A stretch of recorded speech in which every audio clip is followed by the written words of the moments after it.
Yeah, thank you. I appreciate that. And so the question that we need to ask, based on the local, well, the more recent threats to our economy, is is America feeling lucky? That would let me try and make some sense of that question. Basically, citizens of democracies, they like to point out that personalistic political systems or cults in power, where power is concentrated in one leader. It asked the personality cult of the leader.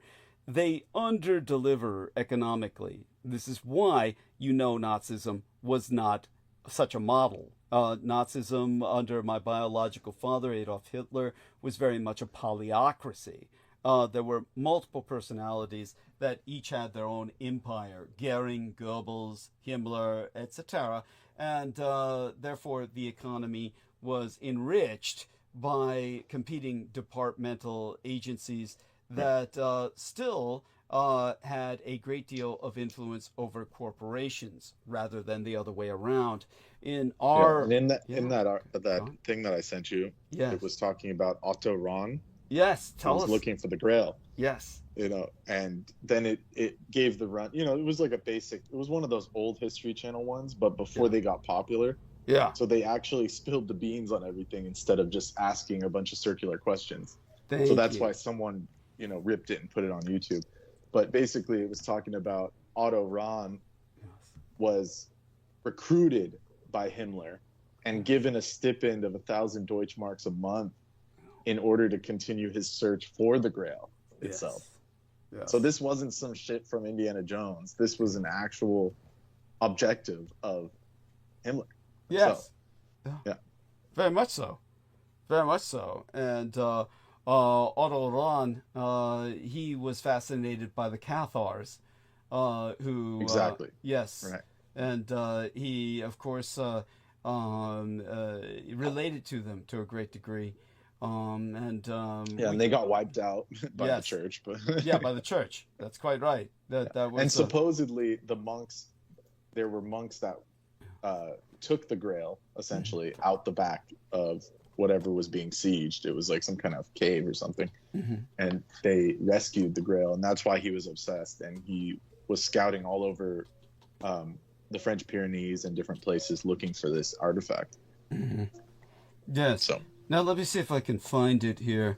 But I do want people to understand that the Cathar France, which ultimately the church declared a crusade against, yes, they occupied the same geographic boundaries of Vichy France. In other words, centered on the Mediterranean, without access to the Atlantic coast line. So it was an inline Mediterranean empire in France of the Cathars. That the fact that the Vichy French borders were exact reproductions of the Cathar nation state speaks volumes. Again, one of these yes. elements of history repeating itself. And Yeah, yeah, I presume, tell me if this is true, that the whole point of invading France yeah. was to allow Otto to find the Grail. I don't think they had any other use for it other than military, right, on the west side. It's But certain. why would they take the entire country in that sense? Am I am I Oh, jumping to conclusions, or does oh, this make sense? no, no, no. It's definitely there's an element of that. It really is. It certainly Because was they a didn't take factor. all of Poland like right away. Yeah, yeah, that's quite right. Yeah, it's but let's put it this way: in terms of the invasion of France, and as our friend Brendan says, it's not like once it was invaded, it's not like they retained the majority of France. It was simply the coast was kept because it was invaluable for the U-boat pens that are used by France today. France still retains the use of the Nazi U-boat pens that were built by under Adolf Hitler's regime, And they do so because those are nuclear-proof pens. They were meant to survive a nuclear war. The Nazis built them with that objective in mind, to survive literally an atomic attack. And engineers have conducted models where they've experimented with cyberspatial nuclear attacks on these submarine pens and proved that they were engineered to withstand an atomic attack. So understand that the Germans were already working with atomic bombs and the concept of nuclear warfare when those U-boat pens were built. So they have never gone obsolete. And Yes. yeah, and but as for the interior of France that faces the Mediterranean, the majority of what had before comprised the Cathar kingdom, that was something which Otto Rahn was turned loose in to find, with the help of Vichy France, the particular aspect of the Grail that he was looking for. And yes, that was why the Germans collaborated by helping to establish an independent and autonomous Vichy government, which fought with the Germans voluntarily. And in fact, the French have had to create an entire concept that I was telling Brendan about on the personal call, the so-called AOWs, Yeah.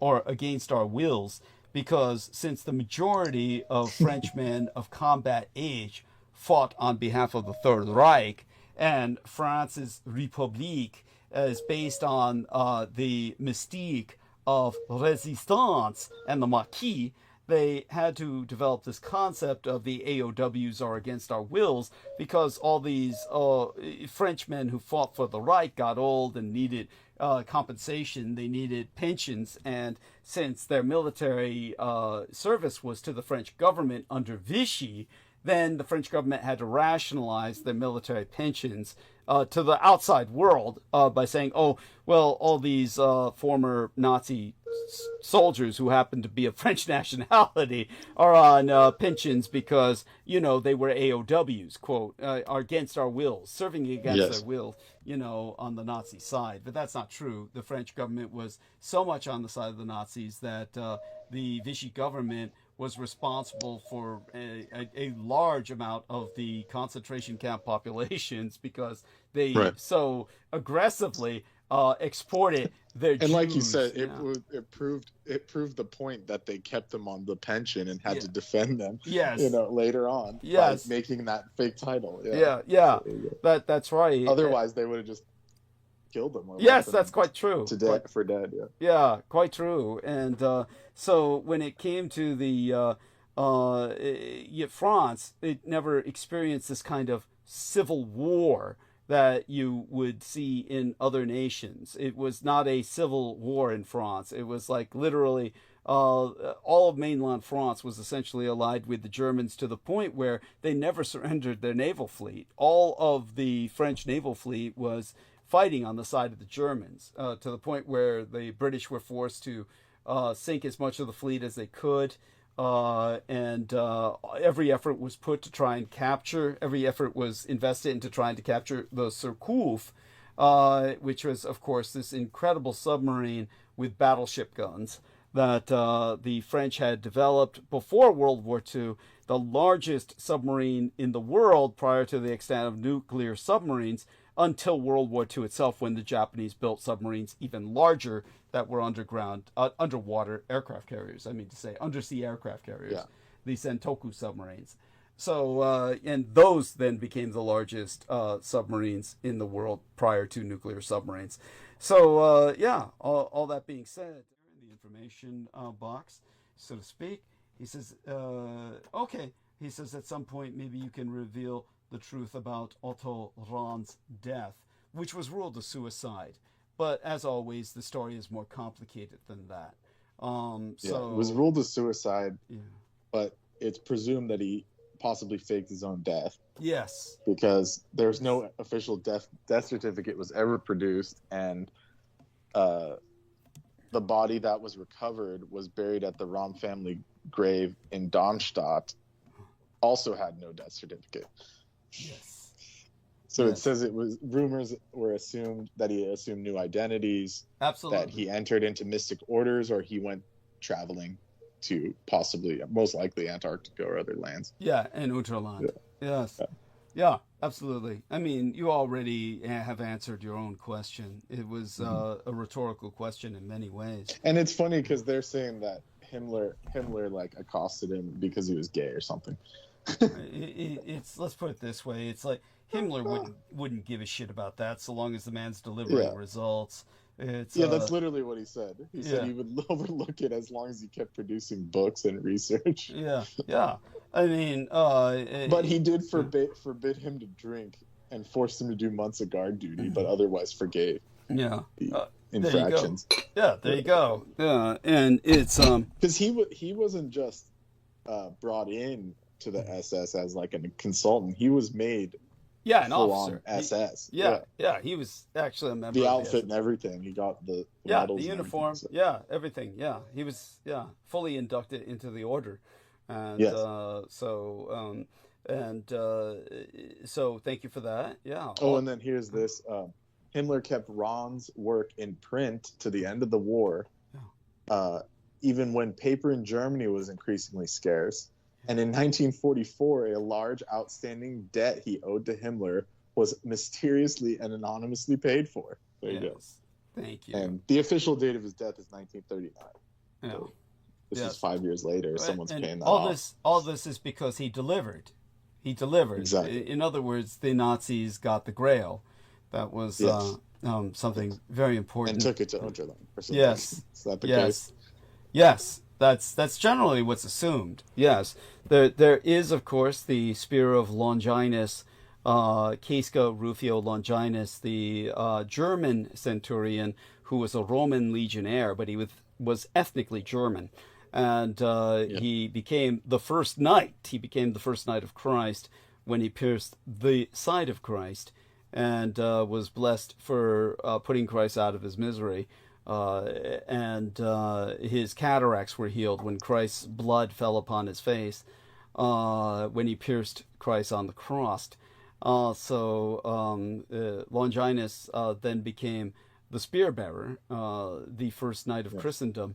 And when it came to Longinus and the spear of Longinus, whoever possessed the spear of Longinus would never be defeated in battle, either in personal combat or strategically or operationally. Barbarossa, the king of Germany, who would have led all of Christendom to victory had he not drowned in pursuit of the spear of Longinus, which was knocked out of his hand by incredibly violent, turbulent tides in a river. This was something that he was crossing on his crusade to the Holy Land, and when all of this was something that let me try and put this into perspective historically for our listeners when it comes to just how important this incident was. It's very hard to really put it in its place. It's when it came to Barbarossa, just to show people how important he was to the world, to history, to Adolf Hitler. Just remember, Europe was the faith in the First Dark Age. King Charlemagne the Great, Karl I, as he was known, also known as Karl or Charles the Great, the King of the Franks. Karl the Gross. Thank you. In the 800th year of the Christian calendar, Pope Leo III crowned Charlemagne the emperor of all the Romans. And as the medieval emperor who ruled much of Western Europe from 768 to around 814, he united a large part of Europe during the early Middle Ages and laid the foundations for not only modern France or the Frankreich, but Germany and the Low Countries, the Nederland, the Netherlands in English. Now on June 15th of 1098, the 1098th year of our Lord, on the Ides of June, the army of the First Crusade discovered the Holy Lance, the very spear that had pierced Christ's side upon the cross in the city of Antioch, where it was brought by the Black Knight, who was ethnically black. In other words, after Casca, the German legionnaire of Rome, the Roman Empire, pagan Rome, who became the first Knight of Christ when he pierced the side of Christ, he became a lone crusader bearing that spear, and when it was time for him to pass, he gifted that spear to a black man in Ethiopia, who became the Black Knight, literally ethnically black, one of basically the second Knight of Christendom. And he ultimately delivered it to the city of Antioch, where it was preserved, found by Charlemagne. Frederick I, the Holy Roman Emperor Frederick I, also known as Frederick Barbarossa, whom the operational invasion of the Greater Soviet Union was named after by Adolf Hitler. He was the Holy Roman Emperor from 1155 until his death. He was elected King of Germany at Frankfurt on the 4th of March in 1152 and crowned in Aachen on March 9th, the 9th day in March of 1152. Aachen was the original capital of Germany. Remember, Germany in the old days, the days of Christendom, was divided in half, east and west, along the same lines it was later divided by the Allies. Just as you had that dividing line between the Greater Soviets and the Americans in World War II, that was simply divided along the lines of East and West Germany during the time of Charlemagne. The eastern side was pagan, whereas the western half was Christian. And instead of a capital in Bonn, the capital of West Germany, the original capital was in Aachen. So what happened was one of the most important missions of the German werewolves, the Nazi resistance movement of Hitler Youth, trained by the SS. Their most important, or their most famous mission, was the assassination of the non-Nazi mayor of Aachen, who was cooperating with the Allies. So when this mayor of Aachen was cooperating with the Allies, the German werewolf resistance was parachuted in, and these Hitler Youth assassinated him. That was the first act of the German werewolf resistance movement. Their most famous act, because the Allies couldn't hide it. They couldn't cover it up. Now, Aachen, of course, being the capital of the West at that time, the capital of Christendom, it was from there that Frederick Barbarossa first led Germany to global supremacy during his reign. This was the era of the First Reich. Germany was the center of the world. During his reign, Barbarossa was the most feared king in all of Europe. During his later years of his life, his conflict with the Pope ended when he drove the Pope into exile. That's how powerful the King of Germany was, the Emperor of the Holy Roman Empire. Now, during his later years of his life, his conflict with the Pope ended after driving him into exile, and with the arrival of a new Pope, Pope Gregory, was it the 7th or the 8th? He made peace with the church, the papacy, and was immediately assigned with the duty to take the cross for the Third Crusade. Now, the reason for calling the Third Crusade was that the Saracens, under the leadership of Saladin, were defeating the Crusader kingdoms. So the King of Germany, the Emperor of the Holy Roman Empire, took on his responsibility to God and Fatherland, and he marched. Now, the Third Crusade is also referenced as the King's Crusade, because Richard the Lionhearted and King Philip II of France also joined. This was the first Operation Barbarossa that Hitler was emulating when he and the Axis nations invaded the Greater Soviet Union. Yeah. Now, Barbarossa, which is the largest, to this day, the largest military excursion in history. Yes, yes. Now, at the time of the original Barbarossa, he had gathered this vast crusading army, nearly 100,000 soldiers, with the logistical requirements. The fact that they were able to amass and supply this amount of troops was the equivalent to a 1,000,000-man invasion if it were to be conducted today. Now, these Yeah, 100,000. and I think even today, getting all the way to Jerusalem on foot is impossible. I mean, it's just that's a Herculean effort. I mean, that's crazy. Yes.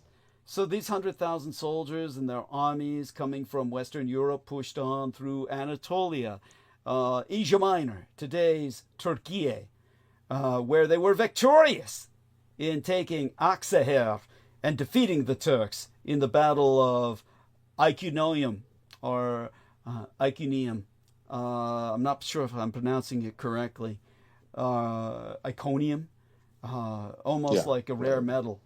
So it was at that time they entered Cilician Armenia, very important regarding the history of my son's own nation, and the approach of this immense German army greatly concerned Saladin and the other Muslim leaders of the world, who began to rally troops of their own to confront Barbarossa's forces.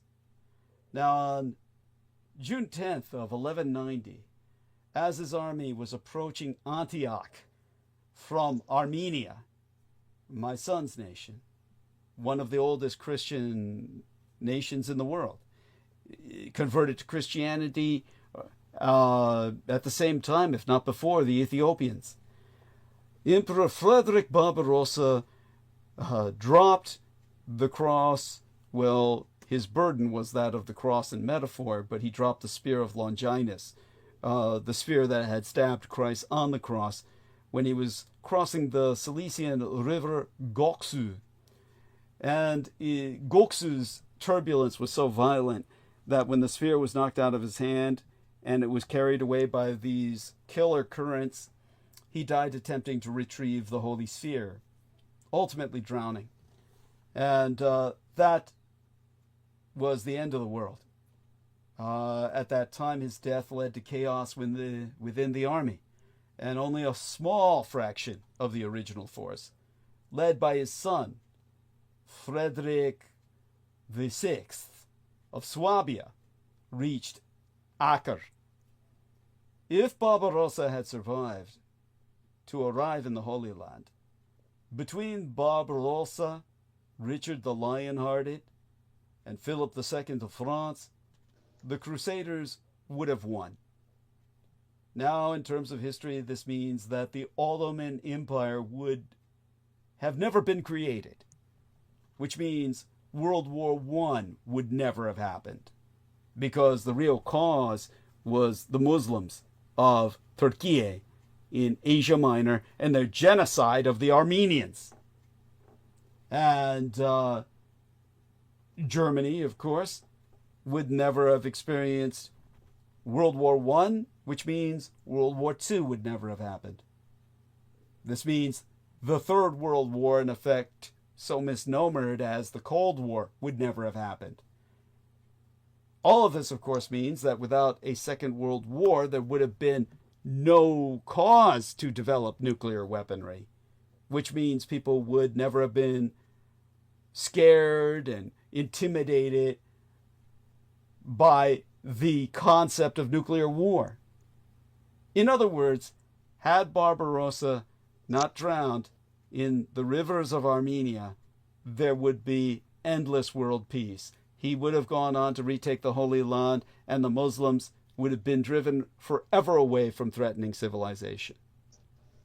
There would have been no Ottoman Empire that precipitated the Dark Ages and the fall of Byzantium. This is how important, this is why Adolf Hitler named the invasion of the Greater Soviet Union the largest military expedition in history after Barbarossa. Barbarossa was effectively the king of the world, and when he died, the world went with him. And there was only Islam and the endless war which Islam has forever engendered from that point forward. yes, any thoughts, of course, Brendan? Oh, I was just saying, which is why Salah ad-Din is the only revered character of Islam other than Muhammad. I mean, he's like he's mythical Yes. because he's, the reason why they're still around, essentially. Thank you, and let's thank George Knight.